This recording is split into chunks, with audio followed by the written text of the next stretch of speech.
Guys তোমরা কি কেউ বাঘের মাংসের সাথে এরকম বান্দরের তৈরি রুটি ট্রাই করেছো? আমরা ট্রাই করেছিলাম। আর হ্যাঁ, চলো তোমাদের গল্পটা হালকা করে শুরু থেকে শুরু করি। আসলে সেদিন বিকেলবেলায় আমরা সব বন্ধুরা মিলে ডিসাইড করি যে আজকে রাতের ডিনারে বাঘ মাংস হবে। তাই আর কি সেই মতো সবাই মিলে চলে যায় বাজারে। আর বাজারে এসে একটা মাংসের দোকান থেকে কিছুটা বাঘ মাংস নিয়ে আমরা চলে যাই একটি মিষ্টির দোকান। সেখান থেকে কিছুটা টক দই নিয়ে একটা দোকান থেকে আলু, পটল, আদা, রসুন, ঝিঙে এইসব মাল মশলা নিয়ে চলে আসে একটা বান্ধবীর বাড়িতে। আর এখানেই হবে আজকে আমাদের পটল বিরিয়ানি। এই না না, চিকেন বিরিয়ানি। আরে সরি, এটা তো বাঘের মাংস।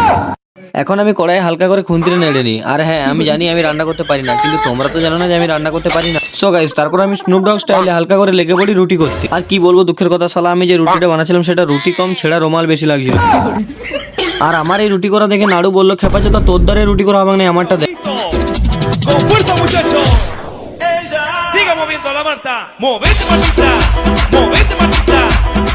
তো গাইস, ফাইনালি অনেক কষ্টের পর আমাদের সব কমপ্লিট হয়ে গেছে, তাই আমরা বসে গেছি খাবার খেতে। আর হ্যাঁ, তোমাদের মধ্যে যদি কেউ এরকম বাঘের মাংসের সাথে বান্দরের তৈরি রুটি খেতে চাও, তাহলে 121 টাকা দিয়ে আমাদের সাথে যোগাযোগ করো।